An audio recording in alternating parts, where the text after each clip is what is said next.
शान या की जान का उदान आज एक धनुष के बाण पे उतार दो।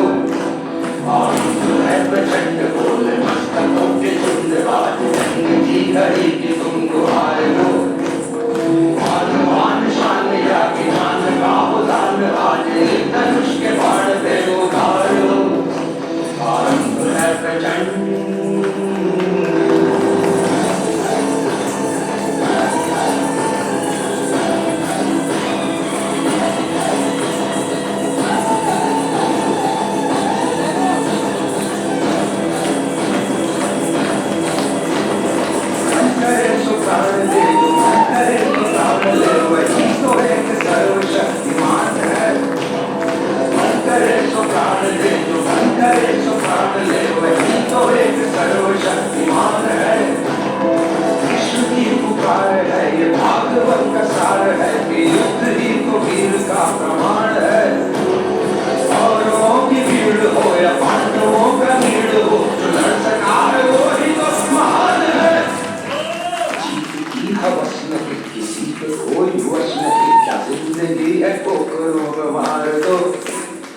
मौत अंत है नहीं तो मौत से भी क्यों डरे, ये जाके आसमान में दहाड़ दो।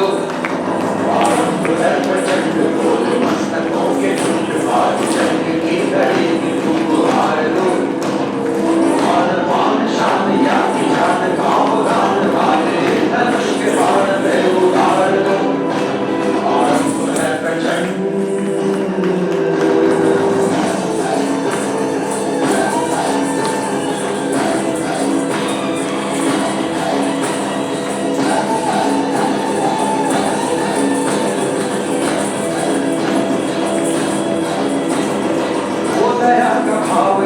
शौर्य का चुनाव या कि हार का वो भाव तुम ये सोच लो। वो दया का भाव या कि शौर्य का चुनाव या कि हार का वो भाव तुम ये सोच लो। या कि पूरे हाल पर जला रहे विजय का लाल लाल ये गुलाल तुम ये सोच लो।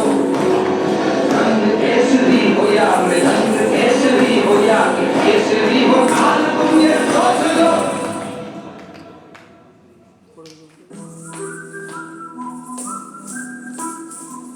कवि की कल्पना में जिंदगी हो प्रेम गीत उस कवि को आज तुम नकार दो।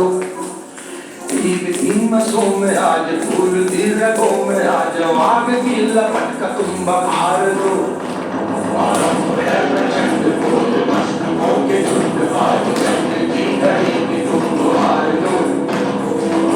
मान शान या की जान का उदान आज एक धनुष के बाण पे उतार दो।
कि कहाँ बेंड करो, कहाँ पे स्क्वाट करो, कहाँ पे क्या जा रहा है, सिर्फ मैं बोलती थी और ये बच्चे अपने आप समझते थे।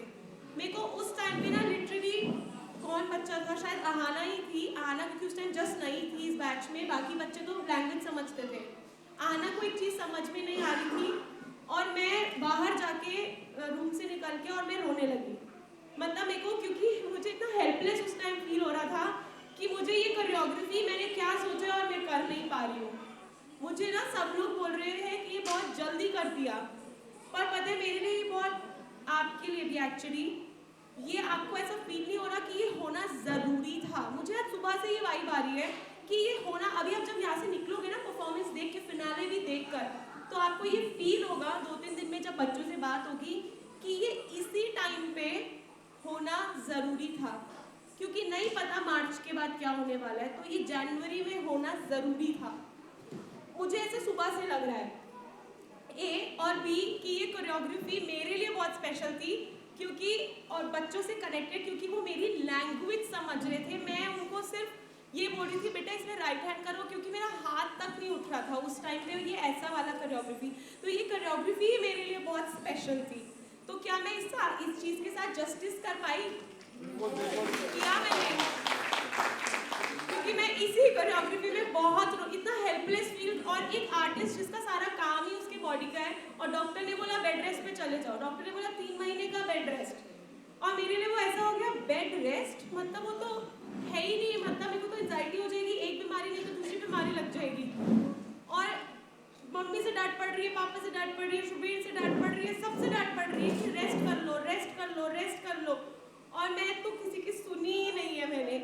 और मैंने कितने दिन तो दवाइयाँ स्किप करी है, कितने दिन किया, क्योंकि मुझे करना है, मुझे ये मेरा ड्रीम है, और मैंने बोला कि जो मैंने कृष्ण पे छोड़ दिया वो हो जाता है। तो ये उस चीज़ का लाइव एग्जाम्पल है कि मैंने सरेंडर किया था कि मुझे पता है कि मैं कर लूँगी, क्योंकि अक्टूबर के जस्ट शो के बाद मुझे बेड रेस्ट बोल दिया था, और मुझे ये मेरे लिए भी चैलेंज था। मैंने कहा ना मैं ऑड्स में जाके मैंने ये वाला चीज़ कोशिश करी है, और जब मैं ये बोल के ही हुई और हमारा अच्युतम केशवम चल रहा था और एक ग्लिच हुआ, आज तक किसी भी परफॉर्मेंस में, चाहे वो मेरी परफॉर्मेंस हो, बच्चों की परफॉर्मेंस हो, लाइफ में कभी मैं बच्चों को हमेशा प्रिपेयर रखती हूँ कि लाइट जा सकती है, साउंड रुक सकता है, तो आपको पॉज ले लेना है, आपको फ्रीज हो जाना है। लाइफ में फर्स्ट टाइम ग्लिच हुआ, तो मुझे लगा कि ये गलत तो नहीं है, मतलब मैंने ज़्यादा तो नहीं बोल दिया, ऐसे सोचने लगी।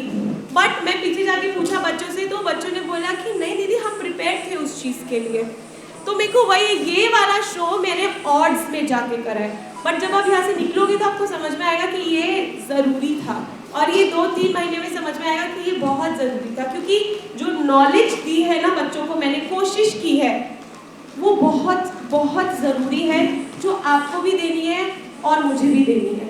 तो आप मेरे को प्रॉमिस करो फिर से कि आप जो मैं बोल रही हूँ, क्या मैं आपको समझा पा रही हूँ कि मैं क्या कहना चाह रही हूँ? क्या आप उसमें करोगे मुझे हेल्प? ये बच्चे ना बहुत प्रेशियस है और फ्यूचर इन पे डिपेंडेंट है, तो आपको वो बताना पड़ेगा कि what is right, and it is right. The spirituality, the path of spirituality, the path of knowing God और any energy, this path is very important. इसके अलावा कोई और रास्ता है ही नहीं, ये बात समझ लीजिए। ये मैं अब बोल सकती हूँ आपको, आप मेरे साथ डिबेट भी करना चाहें तो शो के बाद करेंगे बात इस बारे में, but this is the only path, no other path. Okay? अच्छा, अब हमारी एक स्पेशल परफॉर्मेंस है। Mahi, are you here?